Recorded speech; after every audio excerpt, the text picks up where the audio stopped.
如今的 RNG 今非昔比，我们不会给对手留下任何反扑的机会。I'm gonna stand there and lift the trophy again. 为了无悔，为了胜利，为了站在世界。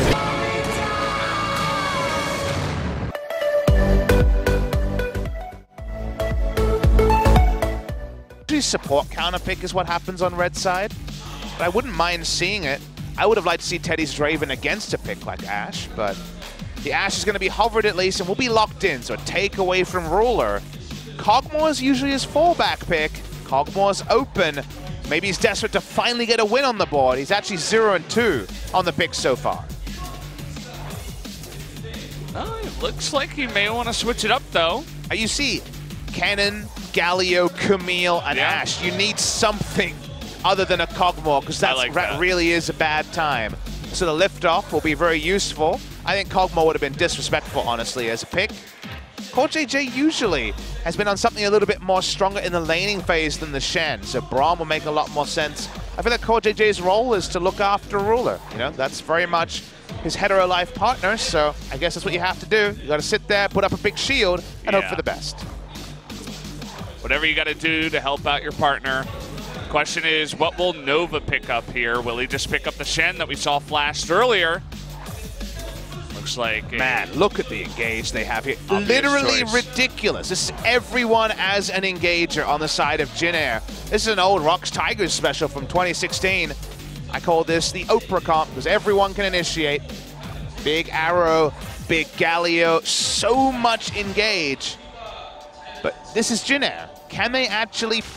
Oopsie, after getting both scuttles, now coming into the red buff. Oh, he gets it with the smite. That's huge on a Haru. Now he's looking for the all-in here. This is going to be easy pickings. First blood.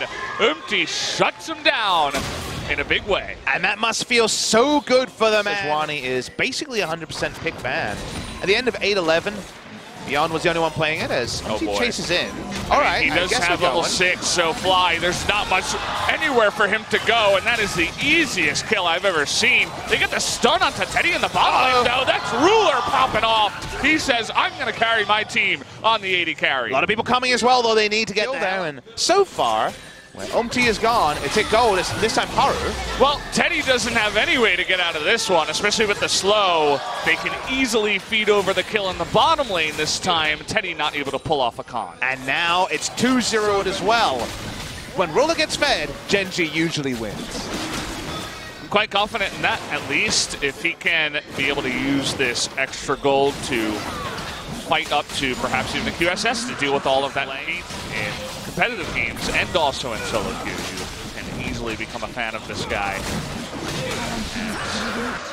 Here between the passes. However, you actually got to the items because of it. Yeah.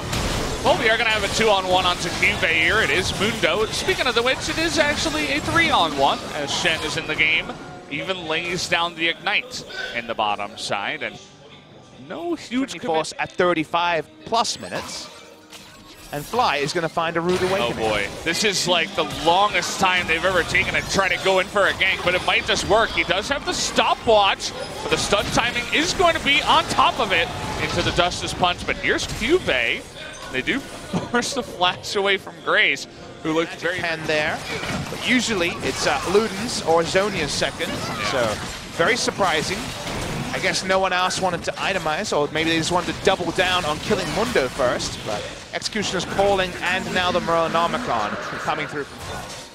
Still no fight where they found, and oh, they're looking for actually the Braum here. Just one guy who was caught out, and they should be able to get him easy peasy. Down he does go, essentially just for the trade and all those ultimates. There was more people coming, had to use the flash. In the picture-in-picture, we are focusing on the Infernal Drake. Because a lot of AoE ults are done and the full reset had to happen with the low health bar from Umti. It's certainly not going to crush the team fight either. Yeah, it's going to be rough, especially when the Kennen isn't super tanky. Ruler, oh boy, and Nova's going to get caught here, unfortunately, just in the jungle. Too easy, came from every direction, no way out for Nova. You still win a fight 4v5. Not sure if they're willing to take that chance, though, especially because Fly is just going to make Teddy nearly useless in that fight with one paddle star. Umte's still on the side, is going to use his hook shot. There's the Sejuani ultimate. CoreJJ might go down for this. He is going to stopwatch though, but he will get away. Even the arrow can't kill him. And that means that now Soan trying to get on top of Fly, but he's got his Zonius completed now. Galio coming in, kind of an awkward fight here, getting the big zoom out. Nova getting pretty low, but Umti flashing in, gets hit in the face by Fly from the right side. Make that a double, and maybe even a triple. Gonna give that one over to Ruler, but 3 kills to the side of Gen G alongside the Baron. Gen G was so close, looking pretty close because the fight is happening on 2 different sides. Teddy doing a lot of damage.